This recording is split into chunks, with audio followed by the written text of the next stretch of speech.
저는 95세 현역 의사 오치영입니다. 여러분은 혹시 등산이나 헬스가 건강에 최고라고 생각하시나요?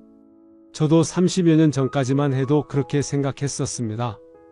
70년간 의사로 일하면서 셀 수 없이 많은 환자들을 고쳐왔습니다.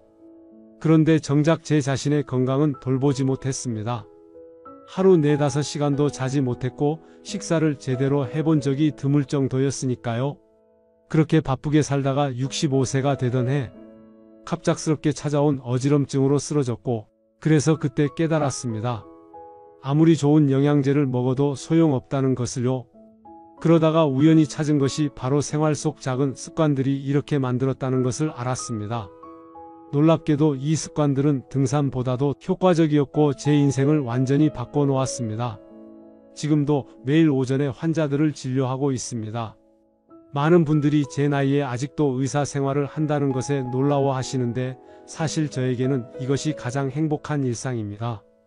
제가 오늘 여러분께 알려드릴 이야기는 30여 년간 생활 속 작은 실천으로 검증한 것으로 등산이나 헬스보다 더욱 효과가 있는 장수의 비결을 알려드리려 합니다. 중요한 내용들을 말씀드리기에 앞서 구독과 좋아요, 알림 설정을 해두시면 중요한 건강정보 바로 받아보실 수 있으니 잠시 영상을 멈추시고 클릭하시기 바랍니다. 그리고 영상 보시고 댓글로 여러분의 의견 남겨주시면 영상 제작에 참고하겠습니다. 나이가 점점 들어갈수록 특히 중요한 내용이니 끝까지 시청하셔서 100세까지 건강하게 사시기 바랍니다. 저의 하루는 이렇게 시작됩니다. 아침에 일어나 간단한 하체 체조로 몸을 깨웁니다. 이 체조는 특별한 것이 아닙니다. 누구나 할 수 있는 간단한 동작들이지만 매일 꾸준히 하는 것이 중요합니다. 체조 후에는 직접 준비한 과일과 야채 주스를 마시고 병원으로 향합니다. 오전 진료가 끝나면 집으로 돌아와 점심 식사를 합니다. 저는 항상 직접 음식을 준비합니다. 식재료를 씻고 다듬고 요리하는 과정은 저에게 일종의 명상과도 같습니다. 또한 이 과정에서 손가락과 손목을 많이 사용하기 때문에 자연스럽게 소근육 운동이 됩니다. 식사 후에는 꼭 정해진 코스를 따라 30분 이상 걷습니다. 날씨가 아무리 좋지 않아도 걷기 운동은 절대 거르지 않습니다. 걷는 것은 가장 쉽지만 가장 효과적인 운동이라고 생각하기 때문입니다. 저는 이 시간을 통해 자연과 교감하고 생각을 정리합니다. 저녁 시간에는 스마트폰으로 지인들과 연락하며 시간을 보냅니다. 많은 어르신들이 새로운 기술에 거부감을 느끼시지만 저는 오히려 이런 디지털 기기가 제 삶의 질을 높여준다고 생각합니다. 가족, 친구들과의 소통은 정신 건강에도 매우 중요하니까요. 사실 20년 전 제가 75세였을 때 뇌졸중 증상을 겪었습니다. 그때는 정말 충격이었습니다. 아무런 문제 없이 건강하게 살아왔다고 생각했는데 갑자기 찾아온 건강 문제는 저에게 큰 경고였습니다. 하지만 이 경험이 오히려 제 삶의 전환점이 되었습니다. 그 후로 건강에 더욱 신경을 쓰게 되었고 지금은 오히려 그 전보다 더 건강한 삶을 살고 있다고 자신합니다. 건강은 잃고 나서야 그 소중함을 깨닫는다는 말이 있습니다. 의사로서 이 말을 수없이 환자들에게 해왔지만 정작 제 자신에게 적용하는 데는 뇌졸중이라는 경고가 필요했습니다. 그래서 저는 이 경험을 통해 더욱 철저하게 건강관리를 하게 되었습니다. 저는 제 삶의 모든 것을 스스로 해결합니다. 자기 손으로 먹거리를 준비하고 자기 발로 걸어 일터로 나가는 것이 제 철학입니다. 이런 독립적인 생활 방식이 제가 95세에도 젊은 시절과 크게 다르지 않은 일상을 누릴 수 있게 해준 비결이라고 생각합니다. 제 일상에서 가장 중요하게 생각하는 것은 규칙적인 생활 패턴입니다. 매일 같은 시간에 일어나고 같은 시간에 식사하고 같은 시간에 운동하고 같은 시간에 잠자리에 듭니다. 불규칙한 생활은 몸의 리듬을 깨뜨리고 스트레스를 증가시키기 때문에 건강에 좋지 않습니다. 저는 하루를 시작할 때마다 감사하는 마음을 가집니다. 오늘도 건강하게 눈을 뜨고 스스로 움직일 수 있다는 것에 감사합니다.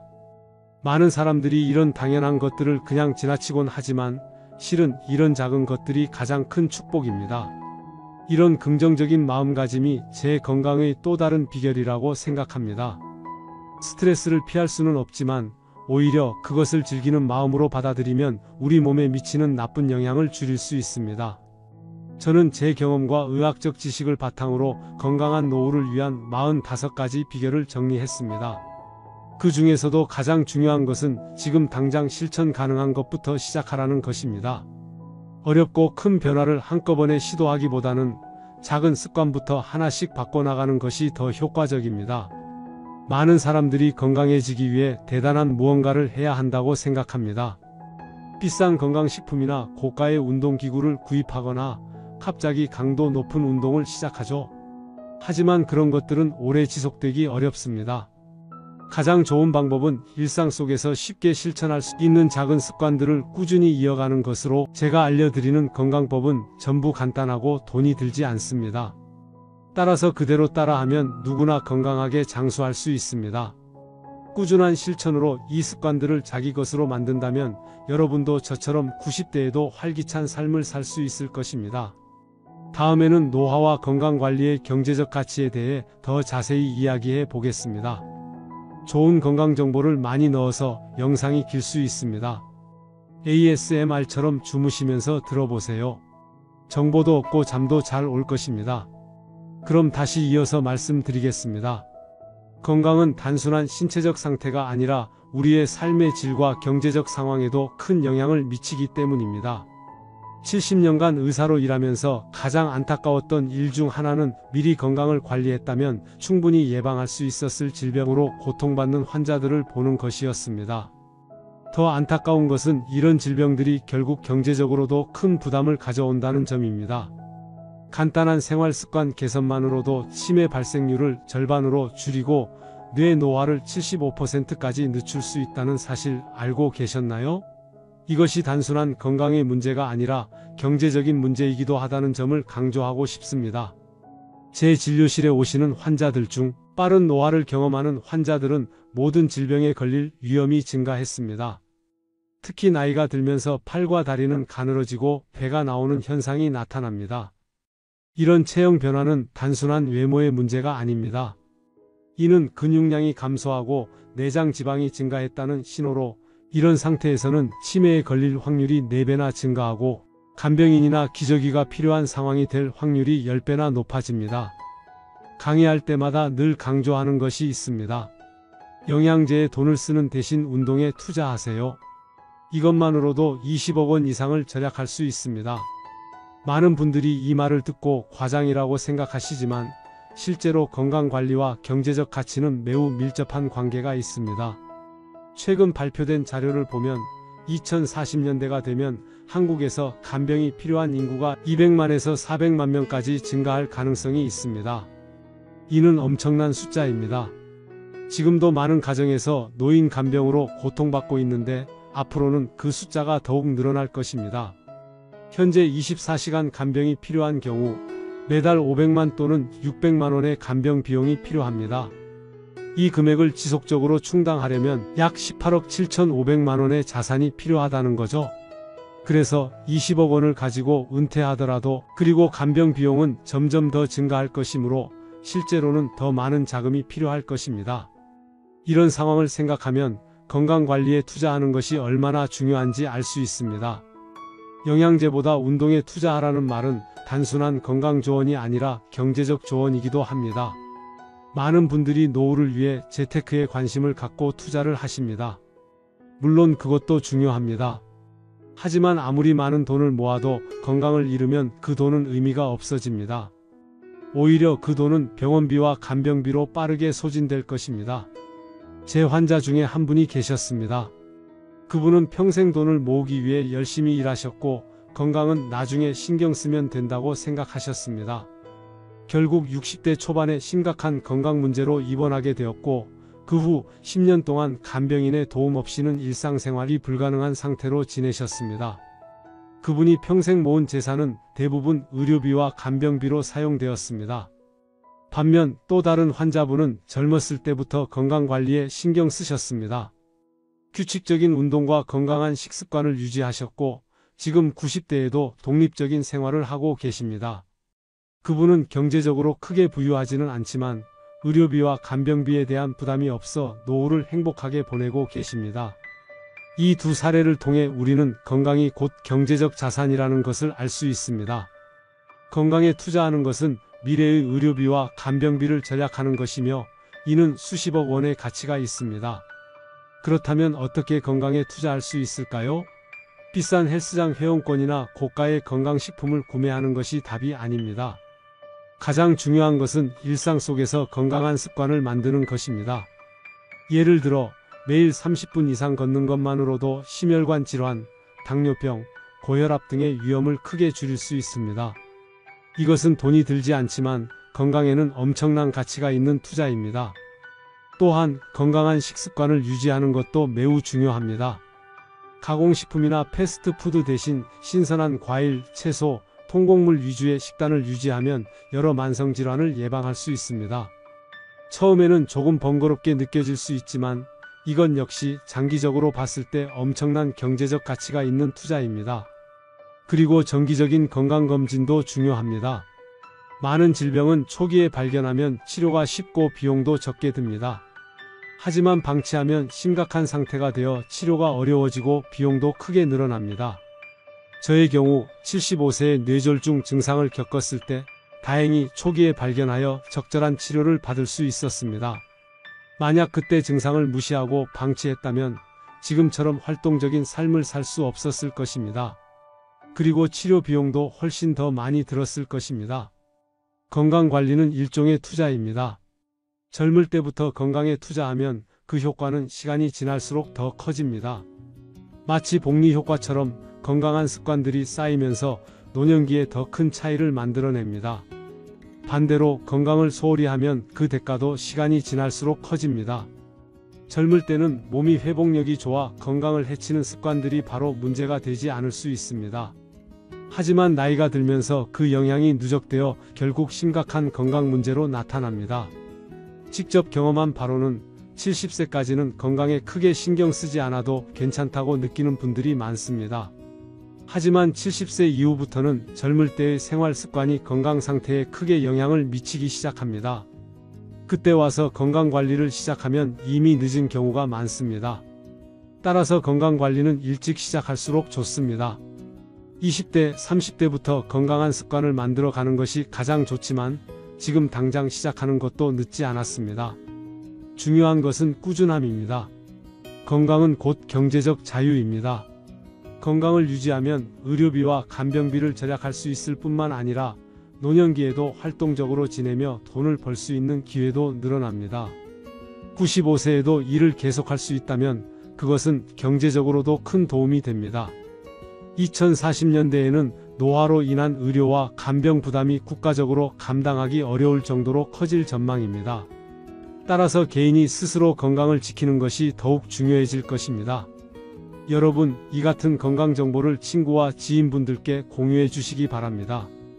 이번 장에서는 50대 이후 노화를 가속하는 나쁜 습관들에 대해 말씀드리겠습니다. 우리 몸의 노화 속도는 50대, 60대, 70대의 생활 습관에 의해 크게 결정됩니다. 노화는 자연스러운 현상이지만 일부 습관들은 이 과정을 불필요하게 가속화시킵니다. 70년간 내과 의사로 일하면서 경험한 내용을 바탕으로 50대 이후 특히 주의해야 할 노화 가속 습관들을 소개해 드리겠습니다. 첫 번째로 충분하지 않은 수면입니다. 50대 이후에는 수면의 질이 자연스럽게 저하되는 경향이 있습니다. 깊은 수면 시간이 줄어들고 밤중에 자주 깨거나 아침 일찍 일어나는 일이 많아집니다. 하지만 많은 분들이 나이 들면 잠이 줄어드는 것이 당연하다고 생각하고 이를 방치합니다. 실제로 나이가 들어도 7, 8시간이 수면은 여전히 필요합니다. 충분한 수면이 부족하면 뇌의 전두엽 기능이 저하되어 판단력과 기억력이 떨어지고 식욕 조절 능력도 감소합니다. 제 환자 중 한 분은 68세의 불면증을 그냥 노화의 일부라고 생각하고 방치했는데 결국 경도 인지장애로 진행되었습니다. 수면 패턴을 개선한 후에야 인지기능이 다시 향상되기 시작했습니다. 50대 이후에 수면을 개선하려면 취침 시간과 기상 시간을 일정하게 유지하고 침실 온도를 시원하게 17, 8도 유지하며 취침 전 2시간 동안은 전자기기 사용을 줄이는 것이 좋습니다. 또한 낮잠을 잔다면 20-30분 이내로 오후 3시 이전에 마치는 것이 밤 수면에 방해가 되지 않습니다. 두 번째로 스트레스에 대한 부적절한 대처입니다. 50대 이후에는 은퇴, 자녀의 독립, 배우자나 친구의 건강 문제 등 많은 생활 변화로 인한 스트레스가 발생합니다. 이런 스트레스는 피할 수 없지만 그에 대처하는 방식이 중요합니다. 만성적인 스트레스는 해마기억을 담당하는 뇌 부위를 위축시키고 염증 수치를 높이며 면역 기능을 저하시킵니다. 75세의 뇌졸중 증상을 겪었을 때 제 스트레스 관리 방식을 완전히 바꿨습니다. 매일 아침 10분간의 명상, 자연 속에서의 걷기, 감사 일기 쓰기 등을 실천했고 그 결과 건강이 크게 개선되었습니다. 72세의 한 환자분은 배우자를 잃은 후 극심한 스트레스를 겪었고 그로 인해 면역력이 크게 저하되어 잦은 감염과 만성 피로를 경험했습니다. 그분에게 합창단 활동을 권했는데 이 사회적 활동과 음악 참여가 스트레스 완화에 큰 도움이 되었고 6개월 후 그분의 건강 상태가 놀라울 정도로 개선되었습니다.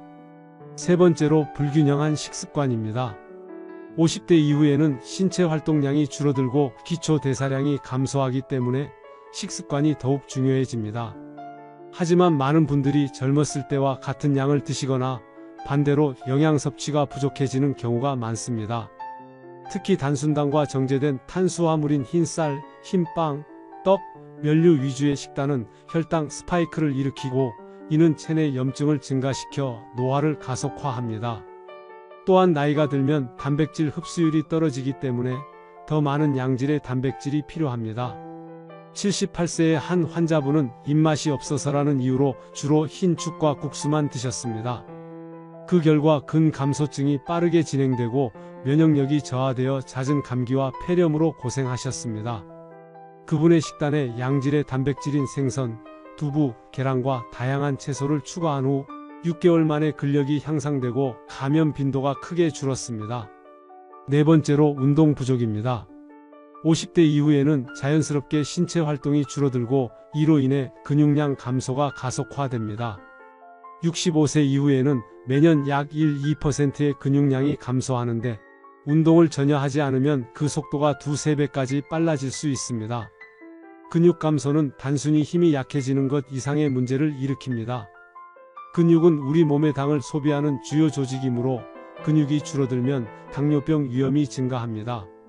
또한 근육량 감소는 기초 대사량을 낮추어 체중 증가로 이어지고 면역 기능도 저하시킵니다. 가장 중요한 것은 50대 이후에는 유산소 운동과 함께 근력 운동이 필수적이라는 점입니다. 83세의 한 환자분은 평생 걷기만 하셨는데 80세 이후 급격한 근력 저하로 일상생활이 어려워졌습니다. 그때부터 일주일에 2번 간단한 덤벨 운동과 밴드 운동을 시작했고 6개월 만에 독립적인 생활 능력을 회복하셨습니다.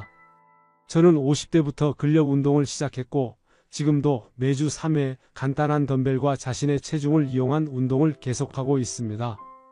이것이 95세인 지금까지 독립적인 생활을 유지할 수 있는 비결이라고 생각합니다. 다섯 번째로 수분 섭취 부족입니다. 나이가 들면 갈증을 느끼는 능력이 감소하고 이로 인해 충분한 물을 마시지 않게 됩니다.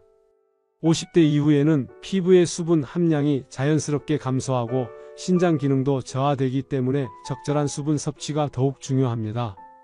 수분이 부족하면 혈액이 농축되어 심혈관 질환 위험이 증가하고 인지 기능도 저하됩니다. 실제로 경미한 탈수 상태만으로도 기억력과 집중력이 현저히 감소한다는 연구 결과가 있습니다. 76세의 한 환자분은 화장실에 자주 가기 싫어서 물을 거의 마시지 않았습니다. 그 결과 만성 변비, 두통, 어지럼증으로 고생했고 피부도 매우 건조했습니다. 물 섭취량을 하루 1.5리터로 늘리고 섬유질 섭취를 증가시킨 후 증상이 크게 개선되고 인지 기능도 향상되었습니다. 나이가 들수록 물을 의식적으로 마셔야 합니다. 아침에 일어나자마자 식사 전 그리고 낮 동안 규칙적으로 물을 마시는 습관을 들이는 것이 좋습니다. 갈증을 느끼기 전에 미리 수분을 보충하는 것이 중요합니다. 여섯 번째로 사회적 고립입니다. 은퇴, 자녀의 독립, 배우자나 친구의 상실 등으로 인해 50대 이후에는 사회적 관계가 줄어들기 쉽습니다. 하지만 사회적 고립은 노년기 건강의 가장 큰 위협 중 하나입니다. 연구에 따르면 사회적으로 고립된 노인은 그렇지 않은 노인보다 치매 위험이 64% 더 높고 심혈관 질환 위험도 29% 더 높다고 합니다. 또한 우울증 발생률도 크게 증가합니다. 68세에 은퇴한 한 교사 환자분은 사회적 접촉이 급격히 줄어들면서 우울감과 인지 기능 저하를 경험했습니다. 그분에게 지역 도서관에서 아이들에게 책을 읽어주는 봉사활동을 권했고 이 활동이 그분의 정신적, 인지적 건강을 크게 개선했습니다. 매일 누군가와 의미 있는 대화를 나누는 것이 건강에 매우 중요합니다. 가족, 친구와의 정기적인 만남, 취미 모임, 종교 활동, 봉사활동 등 다양한 방법으로 사회적 관계를 유지할 수 있습니다. 직접 만남이 어렵다면 전화나 화상통화도 효과적인 대안이 됩니다. 7번째로 지적 자극의 부족입니다. 은퇴 후 지적 도전이 줄어들면 뇌의 인지 예비능이 감소하고 이는 치매 위험을 높입니다. 늙어서 새로운 것을 배워 뭐하나라는 생각은 뇌 건강에 매우 해롭습니다. 뇌도 근육처럼 사용하지 않으면 퇴화하는 특성이 있습니다. 새로운 것을 배우고 도전하는 과정은 뇌의 새로운 신경 연결을 형성하고 이는 노화로 인한 뇌 기능 저하를 상쇄하는 데 도움이 됩니다. 82세의 한 환자분은 이제 머리가 나빠져서 새로운 것을 배울 수 없다고 생각하셨습니다. 그분에게 디지털 기기 사용법을 배워보라고 권했고 처음에는 거부감을 보이셨지만 결국 도전하셨습니다. 1년 후 그분은 스마트폰과 태블릿을 능숙하게 사용할 뿐만 아니라 인지 기능 검사에서도 큰 향상을 보였습니다. 어떤 나이에도 새로운 취미, 언어, 기술을 배우는 것이 가능합니다. 독서, 퍼즐, 게임, 악기 연주, 그림 그리기, 외국어 학습 등 다양한 활동이 뇌에 자극을 줍니다. 매일 조금씩이라도 뇌에 새로운 도전을 주는 것이 중요합니다. 8번째로 목적의식의 상실입니다. 50대 이후, 특히 은퇴 후에는 내가 왜 사는가라는 질문에 답하기 어려워지는 경우가 많습니다. 하지만 삶의 목적의식은 건강한 노화에 결정적인 영향을 미칩니다. 일본 오키나와의 장수 마을 연구에서는 삶의 목적이 있는 노인들이 그렇지 않은 노인들보다 평균 7년 더 오래 살았다는 결과가 나왔습니다. 목적의식은 면역체계를 강화하고 스트레스 호르몬을 감소시키며 전반적인 웰빙 감각을 높입니다. 71세 심장질환으로 은퇴한 한 의사 환자분은 우울증과 건강 악화를 경험했습니다. 그분에게 의료 지식을 활용해 저소득층 지역에서 건강교육 봉사를 해보라고 권했습니다. 이 새로운 목적의식을 가진 후 그분의 건강이 놀랍게 회복되었고 심장 기능도 개선되었습니다. 목적의식은 꼭 거창한 것일 필요는 없습니다. 가족을 돕는 것, 정원을 가꾸는 것, 이웃에게 요리를 나누는 것, 자원봉사 활동 등 자신이 가치를 두는 일이라면 무엇이든 목적이 될 수 있습니다. 중요한 것은 내가 여전히 필요한 사람이다라는 느낌입니다. 이렇게 노화를 가속하는 8가지 나쁜 습관들을 살펴보았습니다. 50대 이후에 이러한 습관들을 개선한다면 노화 속도를 늦추고 더 건강하고 활기찬 노후를 보낼 수 있습니다. 제가 75세에 뇌졸중 증상을 겪은 후 이러한 생활 습관을 철저히 개선했고 그 결과 지금 95세에도 현역 의사로 일할 수 있게 되었습니다. 여러분도 지금부터 건강한 습관을 만들어 간다면 나이가 들어도 독립적이고 활기찬 삶을 유지할 수 있을 것입니다. 많은 분들이 건강해지기 위해서는 특별한 무언가가 필요하다고 생각하십니다. 비싼 건강기능식품, 고가의 운동기구, 최신 의료기술 등을 찾으시는 경우가 많죠. 하지만 70년간 의사로 일하면서 깨달은 것은 건강의 비결은 대부분 매우 간단하고 돈이 거의 들지 않는다는 것입니다. 이번에는 제가 정리한 45가지 건강 비결 중에서 가장 핵심적인 것들을 말씀드리겠습니다. 첫 번째 비결은 아침에 일어나 하체 체조를 하는 것입니다. 잠에서 깨어난 후 바로 침대에서 일어나지 마시고 누운 상태에서 간단한 하체 운동을 해보세요. 다리를 위아래로 움직이고 무릎을 구부렸다 폈다 하는 동작을 10회 정도 반복합니다. 이것은 하체 혈액순환을 돕고 하루를 활기차게 시작하는 데 도움이 됩니다. 75세의 뇌졸중 증상을 겪은 후 이 하체 체조의 중요성을 더욱 깨닫게 되었습니다. 특히 노년기에는 하체 근력이 약해지면서 전반적인 신체 기능이 저하되는 경우가 많습니다. 하지만 이렇게 간단한 체조만으로도 하체 근력을 유지하는 데 큰 도움이 됩니다. 두 번째 비결은 과일과 야채로 만든 주스 마시기입니다. 매일 아침 신선한 과일과 야채를 믹서기에 넣고 주스를 만들어 마십니다. 특히 저는 사과, 당근, 시금치, 블루베리 등을 즐겨 사용합니다. 이 주스 한 잔은 비타민, 미네랄, 항산화 물질을 풍부하게 공급해 주어 면역력 강화와 노화 방지에 큰 도움이 됩니다. 많은 분들이 아침 식사를 거르거나 빵, 시리얼 같은 간편식으로 대체하는데 이런 식습관은 혈당을 급격히 올려 오히려 오전 중에 피로감을 느끼게 만듭니다. 반면 신선한 과일과 야채 주스는 자연적인 에너지를 공급하고 소화에 부담을 주지 않으면서도 필수 영양소를 효과적으로 섭취할 수 있게 해줍니다. 세 번째 비결은 매일 15분 이상 햇빛을 쬐는 것입니다. 햇빛은 우리 몸에서 비타민 D를 합성하는 데 필수적입니다. 비타민 D는 뼈 건강뿐만 아니라 면역 기능, 심혈관 건강, 뇌 건강에도 중요한 역할을 합니다. 현대인들은 실내에서 대부분의 시간을 보내기 때문에 비타민 D 부족이 흔합니다. 특히 노년층에서는 이 문제가 더 심각합니다. 저는 날씨가 허락하는 한 매일 오전에 15에서 20분 정도 베란다나 정원에서 햇빛을 쬐고 있습니다. 이때 직접적으로 피부에 햇빛이 닿을 수 있도록 소매를 걷거나 모자를 벗어 얼굴에 햇빛을 받습니다. 단, 피부암 위험 때문에 너무 강한 햇빛에 오래 노출되는 것은 피해야 합니다. 오전 10시 이전이나 오후 4시 이후에 온화한 햇빛이 좋고 너무 오래 있지 않도록 주의하세요. 네 번째 비결은 매일 30분 이상 걷기입니다. 걷기는 가장 자연스럽고 안전한 운동입니다. 특별한 장비나 기술이 필요 없고 관절에 무리를 주지 않으면서도 심혈관 건강을 크게 개선할 수 있습니다. 저는 매일 점심 식사 후 30분에서 1시간 정도 걷습니다. 같은 코스를 반복하기보다는 다양한 경로를 선택해 뇌에도 새로운 자극을 주려고 노력합니다. 걸을 때는 자세를 바르게 하고 팔을 적극적으로 움직이며 발바닥 전체로 지면을 밀어내듯 걷는 것이 좋습니다. 비가 오거나 날씨가 좋지 않은 날에도 실내에서라도 걷기 운동을 합니다. 아파트 복도나 실내 쇼핑몰을 이용하기도 하고 정말 나쁜 날씨에는 집 안에서 제자리 걸음을 하기도 합니다. 중요한 것은 어떤 상황에서도 매일 걷는 습관을 유지하는 것입니다. 다섯 번째 비결은 과자 대신 견과류 먹기입니다. 많은 분들이 오후나 저녁에 간식으로 과자, 쿠키, 아이스크림 같은 단 음식을 드십니다. 이런 음식들은 혈당을 급격히 올리고 내리게 하여 에너지 수준을 불안정하게 만들고 장기적으로는 당뇨병, 비만, 심혈관 질환의 위험을 높입니다. 대신 저는 호두, 아몬드, 해바라기씨 같은 견과류를 간식으로 즐깁니다. 견과류는 건강한 지방, 단백질, 섬유질이 풍부해 포만감을 주고 뇌 건강에도 좋습니다. 특히 호두는 모양이 뇌와 비슷한데 실제로도 뇌 건강에 좋은 오메가3 지방산이 풍부합니다. 한 가지 주의할 점은 견과류도 칼로리가 높기 때문에 한 번에 한 줌 약 30g 정도만 드시는 것이 좋습니다.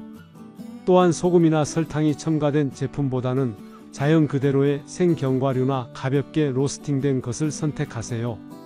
여섯 번째 비결은 발효식품 챙겨 먹기입니다. 한국 전통 발효식품인 김치, 된장, 간장, 고추장은 세계적으로도 건강식품으로 인정받고 있습니다.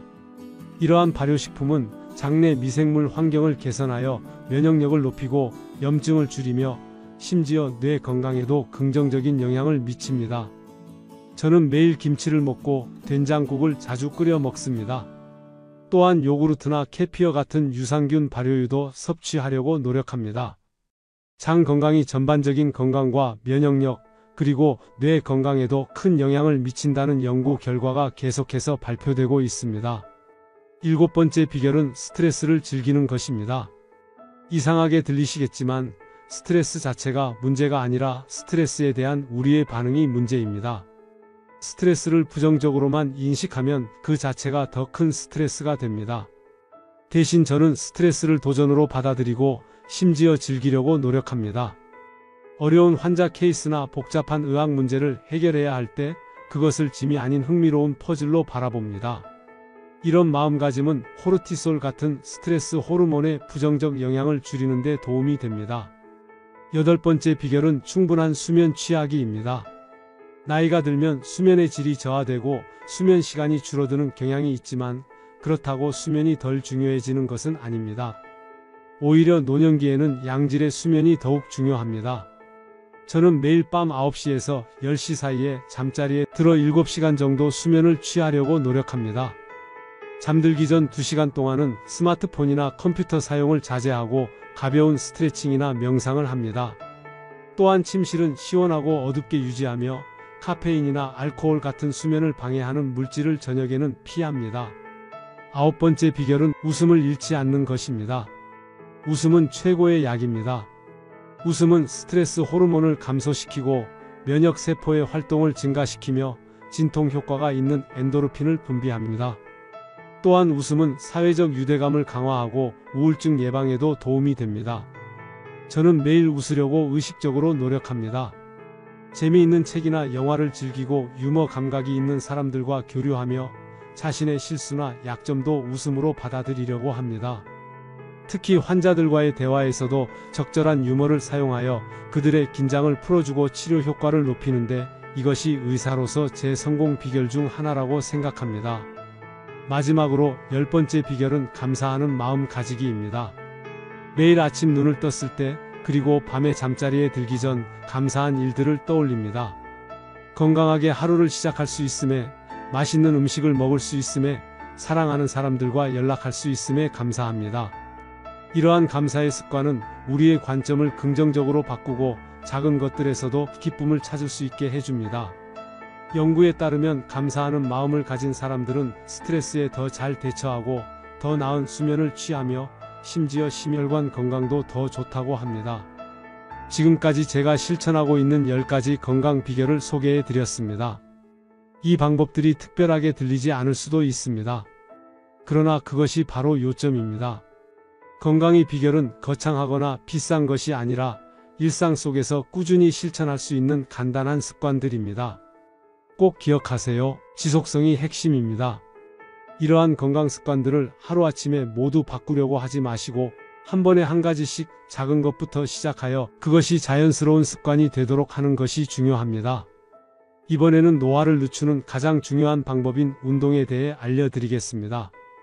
이어가기에 앞서 잠시 화면을 멈추시고 구독, 좋아요, 알람 설정을 클릭해 주시면 행복해지실 겁니다.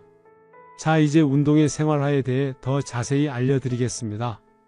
운동은 단순히 체중 조절이나 근력 향상 이상의 효과가 있으며 특히 노년기 건강에 결정적인 영향을 미칩니다. 50대 이후 운동에 투자하는 시간과 노력은 10배, 100배, 심지어 1000배의 가치를 가집니다. 이것은 과장이 아닙니다. 70년간 내과 의사로 일하면서 수만 명의 환자를 진료했고 그 결과 확신할 수 있는 것은 규칙적인 운동이 노년기 건강에 가장 중요한 결정 요소라는 점입니다. 안타깝게도 한국인의 근력 운동 실천율은 20% 이하이며 특히 60대 이상에서는 10% 미만으로 더욱 낮아집니다. 많은 분들이 60세 이후 건강검진에서 이상이 발견되면 그때부터 걷기 운동을 시작하시는데 이것만으로는 충분하지 않습니다. 50대 이후 우리 몸에는 어떤 변화가 일어날까요? 50세부터 근육량이 매년 약 1-2%씩 감소하기 시작하며 70세 이후에는 이 속도가 더 빨라집니다. 또한 뼈 밀도가 감소하고 관절 연골이 얇아지며 심폐 기능이 저하됩니다. 이러한 변화는 자연스러운 노화 과정이지만 적절한 운동으로 그 속도를 크게 늦출 수 있습니다. 근육은 단순히 몸을 움직이는 데 필요한 것이 아닙니다. 근육은 우리 몸의 대사 엔진으로 혈당을 조절하고 에너지를 소비하며 면역 기능을 지원합니다. 근육량이 감소하면 기초 대사량이 줄어 체중 증가가 쉬워지고 인슐린 저항성이 높아져 당뇨병 위험이 증가하며 면역력도 저하됩니다. 실제로 제 환자 중 한 분은 78세 남성으로 평생 사무직에 종사하며 운동을 거의 하지 않았습니다. 그 결과 심각한 근감소증과 골다공증이 발생했고 가벼운 넘어짐으로도 고관절 골절을 경험했습니다. 6개월간의 입원과 재활 후에도 완전한 회복이 어려웠고 독립적인 생활 능력을 크게 상실했습니다. 반면 또 다른 82세 환자분은 60대부터 꾸준히 근력 운동을 해오셨습니다. 이분은 비슷한 넘어짐 사고를 당했지만 강한 근육과 뼈 덕분에 골절 없이 회복되었고 일상생활로 빠르게 복귀할 수 있었습니다. 이처럼 50대 이후의 운동은 단순한 건강관리가 아니라 미래의 독립성과 삶의 질을 결정짓는 중요한 투자입니다. 그렇다면 50대, 60대 이후에는 어떤 운동을 해야 할까요? 가장 중요한 것은 균형 잡힌 운동 프로그램입니다. 여기에는 4가지 핵심 요소가 포함됩니다. 첫째, 유산소 운동입니다. 걷기, 수영, 자전거 타기와 같은 유산소 운동은 심혈관 건강을 개선하고 뇌 건강을 촉진하며 만성염증을 감소시킵니다. 50대, 60대 이후에는 주 5회 하루 30분 이상의 중강도 유산소 운동이 권장됩니다. 제 경우 75세의 뇌졸중 증상을 겪은 후 매일 걷기를 더욱 철저히 실천했습니다. 처음에는 15분씩 하루 2번 걷기 시작했고 점차 시간을 늘려 현재는 매일 아침 30분, 저녁 30분씩 걷고 있습니다. 특히 자연 속에서 걷는 것이 정신 건강에도 매우 좋습니다. 72세의 한 환자분은 고혈압과 당뇨병으로 여러 약을 복용 중이었습니다. 그분에게 매일 30분씩 걷기를 권했고 3개월 후 혈압과 혈당이 크게 개선되어 약 용량을 줄일 수 있었습니다. 6개월 후에는 체중이 5kg 감소했고 1년 후에는 콜레스테롤 수치도 정상 범위로 돌아왔습니다. 유산소 운동을 할 때는 대화 테스트를 활용하면 좋습니다. 운동 중 대화가 가능하지만 노래는 부르기 어려운 정도의 강도가 적절합니다. 너무 격렬한 운동은 오히려 부상 위험을 높이므로 주의해야 합니다. 둘째, 근력 운동입니다. 50대 이후에는 근력 운동이 특히 중요해집니다. 근력 운동은 근육량 감소를 늦추고 기초 대사량을 높이며 인슐린 감수성을 개선합니다. 또한 뼈 밀도를 유지하는 데도 도움이 됩니다. 미국 스포츠의학회에서는 50대 이후 최소 주 2회의 근력 운동을 권장합니다. 모든 주요 근육인 다리, 엉덩이, 등, 가슴, 복부, 어깨, 팔을 골고루 운동하는 것이 중요합니다. 각 운동은 10에서 15회 반복을 1, 2세트 실시하며 점진적으로 강도를 높여가는 것이 좋습니다. 제가 추천하는 50대, 60대 이후 근력 운동으로는 스쿼트, 의자에서 일어나기, 벽 팔굽혀펴기, 가벼운 덤벨 들기, 탄력밴드 운동 등이 있습니다. 이러한 운동은 집에서도 쉽게 할 수 있고 특별한 장비 없이도 효과적입니다. 저는 55세부터 근력 운동을 본격적으로 시작했습니다. 처음에는 가벼운 덤벨로 시작해서 점차 강도를 높여갔고 지금도 주 3회 근력 운동을 계속하고 있습니다. 특히 하체 운동에 중점을 두는데 이는 독립적인 일상생활을 유지하는 데 가장 중요한 부분이기 때문입니다. 68세의 한 여성 환자분은 골다공증 진단을 받았습니다. 그분에게 가벼운 덤벨과 탄력밴드를 이용한 근력 운동을 권했고 1년 후 뼈 밀도 검사에서 더 이상의 감소가 없었으며 2년 후에는 오히려 소폭 증가하는 놀라운 결과를 보였습니다. 근력 운동을 시작할 때는 전문가의 지도를 받는 것이 좋습니다. 잘못된 자세로 운동하면 오히려 부상 위험이 높아질 수 있기 때문입니다. 또한 통증이 느껴지면 즉시 운동을 중단하고 필요하다면 의사와 상담해야 합니다. 셋째, 유연성 운동입니다. 나이가 들면 관절의 유연성이 자연스럽게 감소합니다.